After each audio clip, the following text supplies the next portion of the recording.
Hello everyone! Welcome back to my channel, and for today's video guys, andito tayo sa mga property right now na mga offer ko na napakalapit sa Tagaytay. Ito na mismo siya.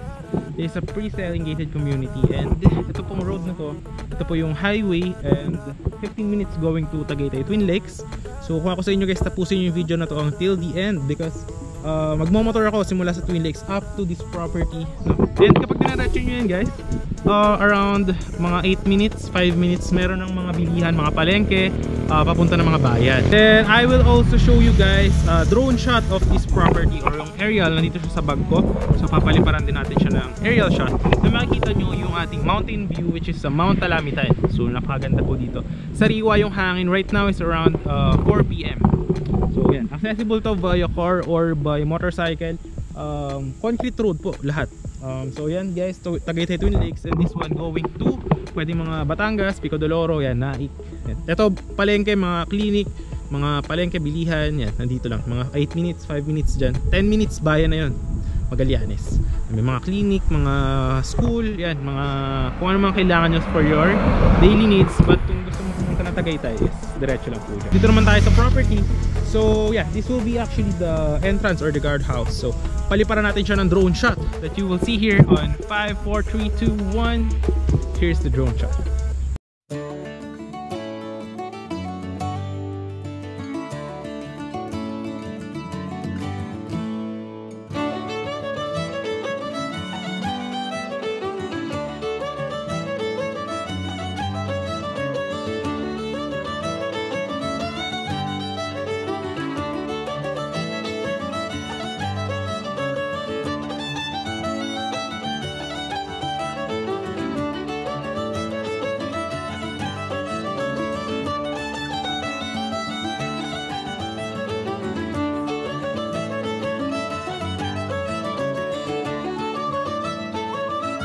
Guys, nakita nyo naman yung ating drone shot, and yeah, this will be the entrance, no? Yeah. And then nakita nyo naman yung lawak ng property, tsaka yung mountain view, yan na mismo yung Mount Talamitan. Kitang kita naman siya sa drone. And then yeah, actually dito may available na isang lot. Ituturo ko yung mga available lots. This will be the main road, yan. Isa semento po yan. Then there will be lines for electricity and water kapag turn over sa inyo. And then yun, meron siyang lines for yung dito drainage, para po talagang hindi magkakaroon ng any pagbabaha or flood occurrence. Actually dito mataas naman yung location nito kasi ang Magallanes guys is mataas siya, halos same na mga silang, so hindi po binabaha dito. And then yun dito guys, yan, may available doon isang lot, tuturo ko sa inyo. So yeah, ito yung magiging concrete road. So from this one, ito yung palatandaan, from this one, ito yung stick up to here, up to this one. So yan yung magiging concrete road with drainage. Ayan. Alright. Tapos yan, mga dyan yung guardhouse. So dire-diretso dito. So ayusin din yan kasi pre-selling pa nga siya. So ayusin pa yung mga lupa natin, no? So i-level pa yan siya dyan kasi hindi naman yun pwedeng i-turn over sa inyo kung ganyan. Right. So pakita ko muna sa inyo yung isang lot, the remaining dito, 250 square meter, no? So very affordable guys. Then kapag full constructed na po ito, any house design, no required design po tayo. Alright. So tara. And guys, makita nyo to, ito diba yung road from the entrance. So ito yung magiging concrete road from here up to this one, and up to this one. Ayan. Tapos ito, i-ano rin yan guys, i-level kasi masyado siyang mataas. So kapag tinayo ng concrete road dito, syempre i-level din yan. So yung isang lot is actually located siya around here guys. Ayan. Dito. So kita nyo ba yung entrance? So around here guys, may isang 250 square meter dito. Right? Tapos yan, i-level din yan dyan. Dito ay sold na yung isa. So magkakaroon dyan sa dulo na perimeter fence. Ang height is around 2 meters. So, dito po, diretso po yan dyan. Tapos yan, pakita ko sa inyo yung doon, yung mga overlooking naman ng mga property. So tara, tingin tayo dun sa may ibang lots available. So tara, let's go.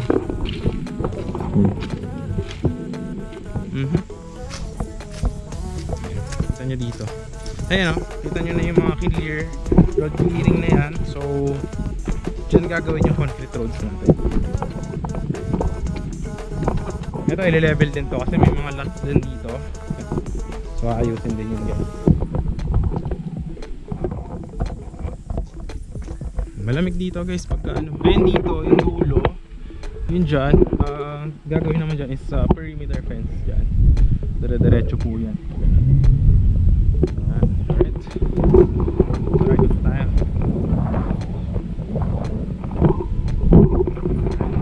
Alright guys. Yung meron din dito magkakaroon is parks and playground. Yan, para amenities siya itong ating property. Malamig yung simoy ng hangin dito guys. Ito yung magiging concrete road. Here. So, medyo kalapad. Kasi nabili ng client ko yung dyan sa may dulo. Ito guys, nakita nyo ang taas niya, diba? So, ile-level pa ito. Ayusin pa yung lupa. Tignan nyo naman. So, hindi siya pwede maging concrete road na gagawin dito if hindi yan naayusin. So, ayusin po yung mga lots dyan. Okay? Tsaka dito, yan. Actually, may mga available pa rito eh. Dito. Kabila na. Ay! Wala na pala rito. Sold out na pala rito guys. So, turo sa inyo yung mga available.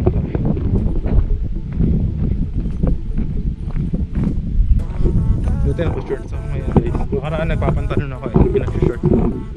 Ito, magiging concrete road din to guys. Ayan. Okay. May available dyan ng mga lot. Dito. Sa gitna. Tsaka dito. Meron din ibang available. Kaso, konti na lang dito. Okay. So, yan. Yun yung entrance. Diretso dyan. Yan. Up to here yung concrete road. Yan. I-level pa yan ha. So, yan. Ito yung clearing. Yan yung magiging cemented road. Tapos, meron din tayong mga overlooking ng mga lots.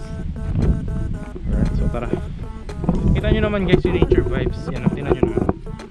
Ganyan yung magiging view if you will get a lot here. Yung mga dream investment or dream lot. Yung dito nabili na ng clients ko yung dito eh. Wala na. Hindi na siya available. So alright, let's go. Oops, ingat-ingat lang. So yan siya guys. Dito may available din dito. Yan. I-level din yan guys. So tatabunan din yan kapag kinonstruct na siya. Alright. Yun dito wala na. Yun dito sa dulo nyan guys, perimeter fence na yan. Alright. Ayusin din yun. Tapos dito magturo din tayo ng iba pang available lots.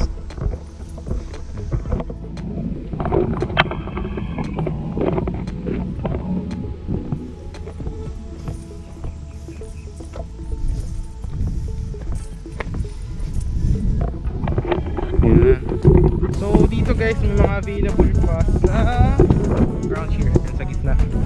May available dyan. Tsaka dito yes, may mga available din dito. Ingat-ingat lang. Medyo madulas.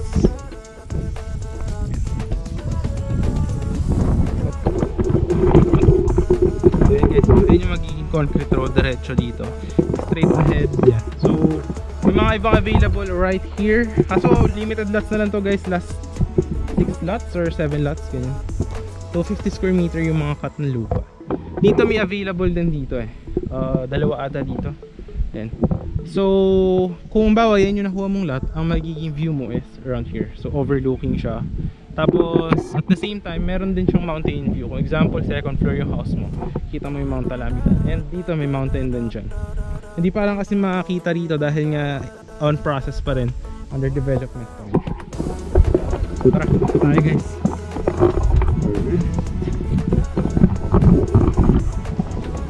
Okay, yan. So gusto nyo akitin natin to para makita nyo taas na itong property.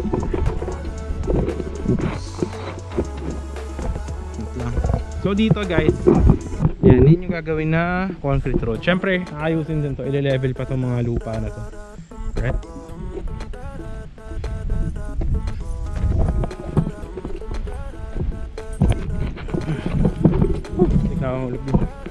Ayan. Dito may available din dito guys. Yan dito. Available din dyan. Tsaka dito may available dito isa. Ayan, dito. Available dito 3. Ay, May available dito 3, tapos doon 2 yung tinuro ko kanina.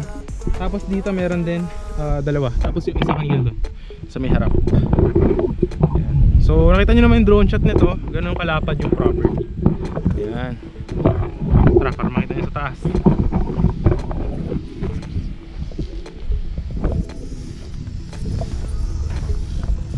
Ayan, hanggang dyan yung property natin. Ayan. Dyan, ganda ito. Ayan. Yun doon nabili na yung mga salt na yan dyan. Yung may available pa is around here. Dito. So yun, yung nakita nyo yung mga lupa na i-level pa yan. Kasi ang taas niyan masyado, kita nyo naman. So ibabagsak yan para maging level siya. Tsaka para pag tinayuan ng concrete road is maganda yung hulma ng ating property. Tapos nalagyan nyo ng mga drainage, underwater drainage, concrete road, pathway yan. Tapos kapag ka-turn over, there will be mga muhon, ganyan. So kompleto na siya with lines for electricity and water.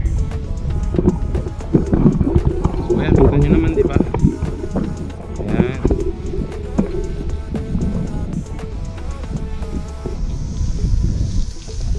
Yung dito wala na, sold na dito. Yun nandun, may mga available. Yung mga tinuro ko kanina. Ayan. So yun na actually yung total nung laki ng property natin. So actually I think that will be it, no? I think that will be it. Ikutin na lang din natin yung iba pa dito. Ganda ng property. Ayun yung mountain view. Yan. So maraming mga Mount Calamitan guys. Kita nyo naman. Maganda yung vibes dito. Kita nyo naman yung nature vibes. Yan. Ewan ko kita sa camera pero yun. Yan yung magiging nature vibes. Para siyang good. Actually perfect siya for parang retirement investment na property. Yan bang parang weekend getaway lot. And maganda dito kasi papakita ko sa may huli ng video is yung accessibility niya na ginagawa from the East West Road na hindi ka nadadaan ng Tagaytay if you want to go to this property. So I will be showing it on the end, no? So yun lang guys, kung nagustuhan nyo nating video, huwag nyo naman kalimutan hit thumbs up. Syempre share nyo rin to other people na naghahanap. Plus 6 lots or 7 lots na lang po ito to 50 square meters, so to valid IDs requirement. Tapos yun, pre-selling discount po siya. Any house design upon full construction. So yun lang guys, maraming salamat sa panonood. Hope you are having a great day. Ingat po kayo lagi. And yun, message me lang on may mga inquiry kayo sa Viber or WhatsApp ko. Nandiyan naman yung number. Tapos yun, ito na po yung video ng pakita ko siguro muna yung simula sa Twin Lakes going here. Then after that I will be showing naman yung from the bayan, yung bayan ng Magallanes, ng mga may bilihan doon up to this one. So around ano lang yun, mga 5 to 10 minutes, 8 minutes nga lang mga ganyan. So yun lang. Ayun na po, ilalagay ko na po dito yung video. Bye bye. Diretsuhin lang po natin yan dyan, and then pakanan doon sa Magallanes po. 10 to 15 minutes, actually 10 minutes lang, no, galing dito. If motor, if kotse naman, exactly 15 minutes galing dito mismo sa Tagaytay Twin Lake.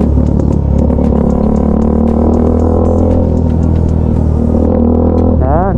So yan, nakita nyo yung kalye na yan. Doon yung didiretsuhin papunta sa property. Alright. So tara, let's go.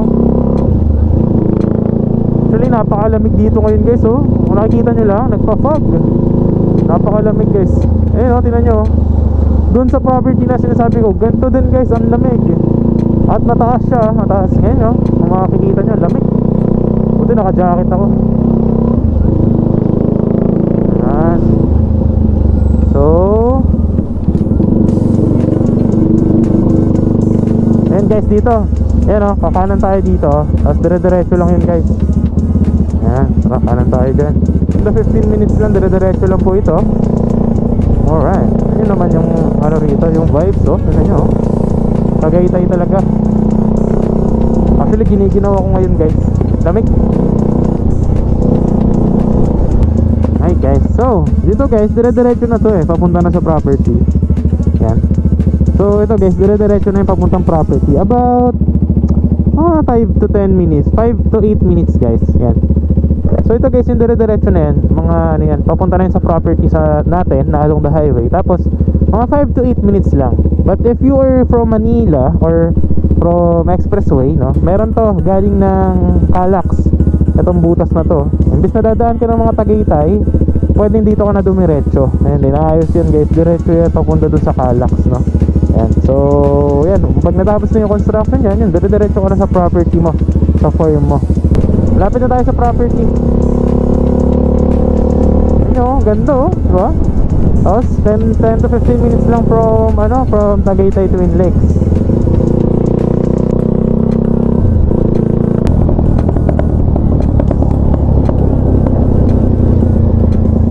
Alright. So ito na guys, yung property. Yan oh, diba? Kita nyo? Yan. So tara, punta park tayo dito sa gilid.